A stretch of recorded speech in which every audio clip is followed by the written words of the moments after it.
Hi, welcome back to some of those walks that you may never have heard of. Well, this is Caithness once more, and we're still on the walk between Ham and Scarfskerry. I thought I'd just have a quick look back. If you remember, we were looking at some cairns which are just east of here, but I wanted just to have a quick step back about maybe 100 yards west of those cairns. This is on the seaside itself. Just have a look there, you can see where we are. As I'm looking at the camera, sort of behind myself if you like, you see a cairn, maybe a broch. The reason I take you back here is something that I've read back from a report in 1872, and as you can imagine, this area has changed since then, and some of the ruins that have been left behind have obviously decayed much more. Some of this down to natural elements, some of it will be man-made. Let me just see what it says. Back in 1872, about 100 yards to the west of this, talking about the cairns, are the remains of a broch. A great part of the soil and stones have been removed, but the entrance, formed of large slabs, part of a rude stair in the wall, and the general outline can be traced. You know, whether you imagine this as being a clear pathway up, or whether it's just the same as any other cliff face, you can judge for yourself. But to me, there are certain rocks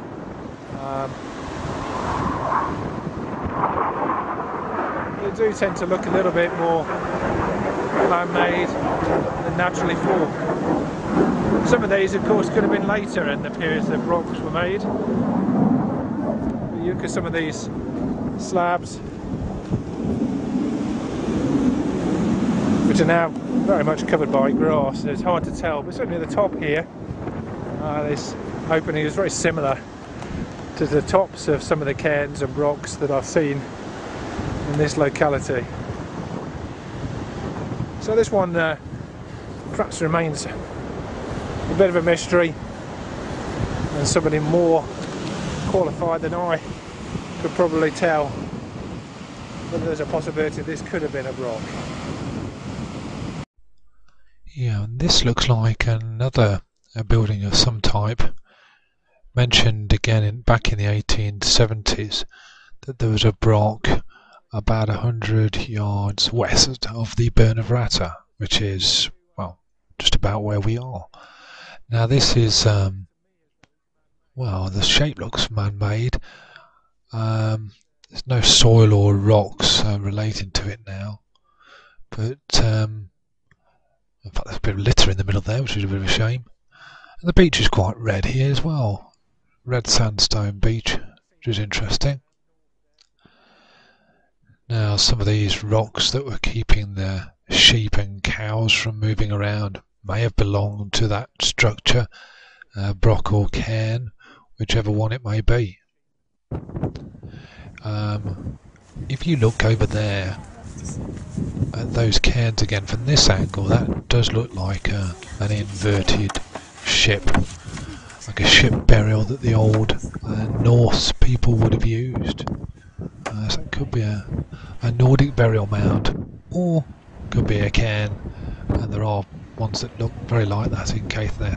Just looking along here to that sort of red sandy beach in the background there.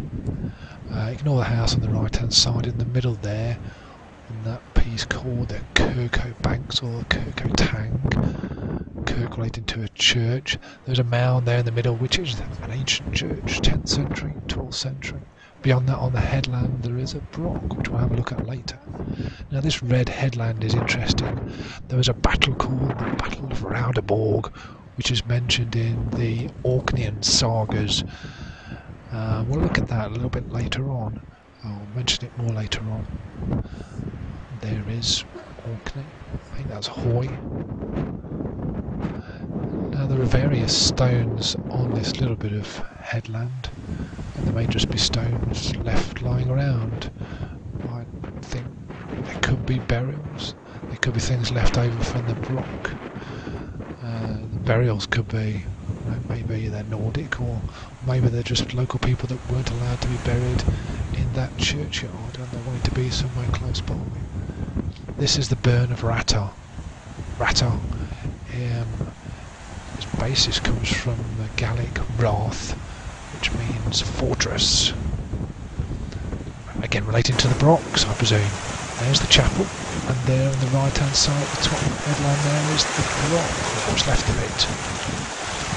Now, interesting to look at this redness again in the burn. The great sea battle of Raudabjorg between the Earl of Orkney and Earl Thorfinn, who was in Caithness and was a Christian. There was a great battle which I believe Earl Thorfinn won, but there were many hundreds of people killed. And of course those Christian people may well have been buried in the grounds of that chapel, who knows. The burn goes down into the Pentland Firth, and then we sort of climb out of this beach area along by the banks of the burn of Raudabjorg, and then head up towards the chapel itself. The chapel, well, as I walk up towards it, it could be 10th century, could be 12th century. It's not really clear. I mean, there's not much here. I'm walking up almost as much as I can see it now. I'm on top of it. There's not much there. There is obviously the rectangular shape of the walls. It's a smallish chapel, and there's a little mound in the middle of it. Maybe that's rock work or anything that's sort of left over from its sort of demolishment. A lot of the stonework has disappeared to surrounding areas somewhere. Back a couple of centuries or so, there were brickwork on here, maybe 4 or 5 foot tall. So a lot of it has disappeared in the last couple of hundred years. Here's the mound in the middle. But what's interesting though, there's a ditch that goes down the back there, which at one time would have taken people by car to the beach to take seaweed off the beach, so they could have used that. But that was cut again more recently. I'm not sure, I think that was back in the 19th century. And they found in there old bones, and attached to some of those dusty old bones were some rings, silver rings, which I now believe are in the local museum. At the back there, bit of ridge of furrow farming, been built over the top of what probably was the burial area for the chapel. And are those people from that great battle in there, that battle of Raudabjorg? Are they in the burial area? I don't know. There's also quite a bit of stonework around the northern area. There's some slabs in the north area again, which could be pagan. Normally wouldn't be burials in a Christian church on the north. That over there is the Broch, and there's a stack just to the left of it. This is a little bit of natural interest here. The stonework in this area seems to be more the yellow-red sandstone as opposed to the normal grey sandstone. Maybe some sort of a geological fault here. But it's beautiful, crazy paving of the natural world. And across there is the Broch and Castlefoot stack. We'll go and have a closer look at that now, I think.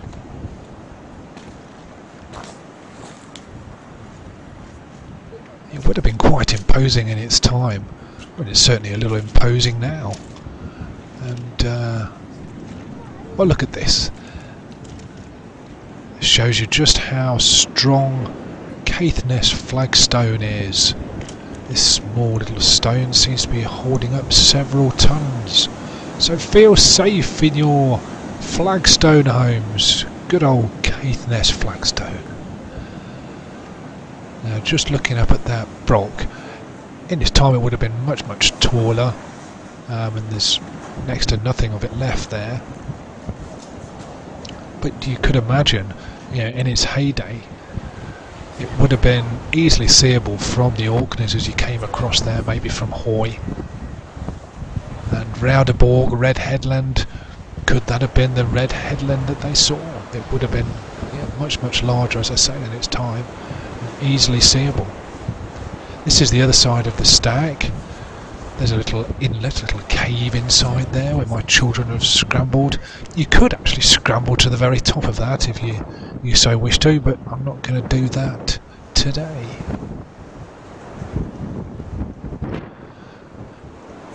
To the left of the Broch, just down below there is a cave. Lovely, cold, dark cave. Now, I'm not sure you could store food or anything like that in here, but I'm sure it would have been used in its time, and it would have protected you from the wind of Caithness. Where the wind doth blow, those that know Caithness will tell you.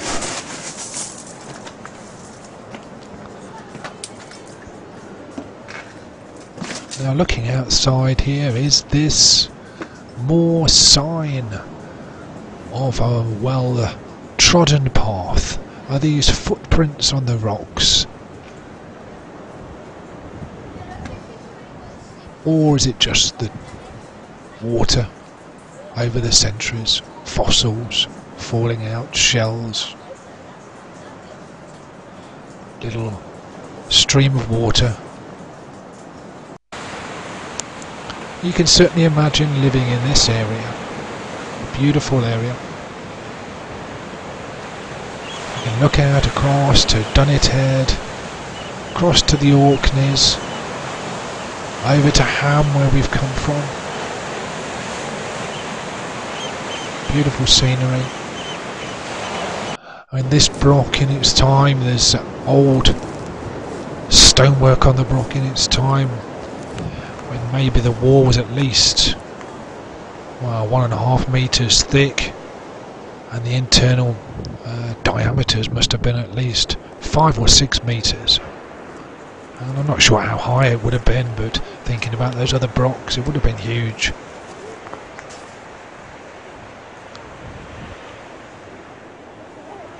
There's definitely signs of man-made brickwork here, I think. Most of it's covered by grass.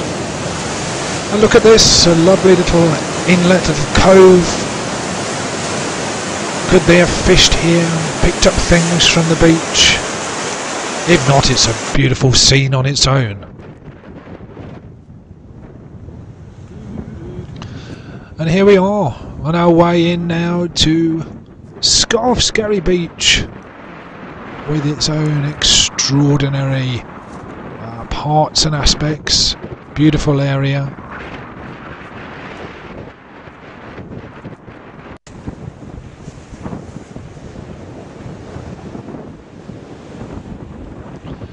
And the beach is a lovely little area, lovely little harbour. Looking up at the rocks, you can see down below how the rock work is almost bent right over, so the rocks are actually sticking up out of the ground. There are some that believe there was a meteorite struck in the cove out there somewhere in the bay,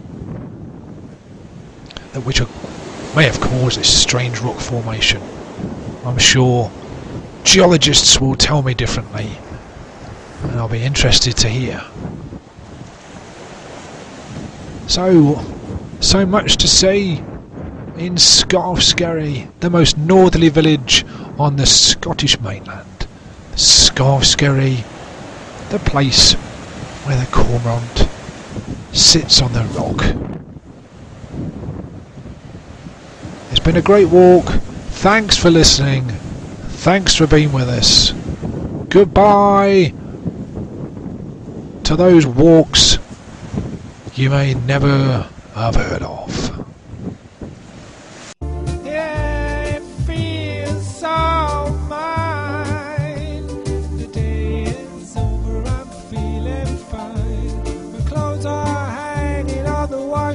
Line, the moon is shining.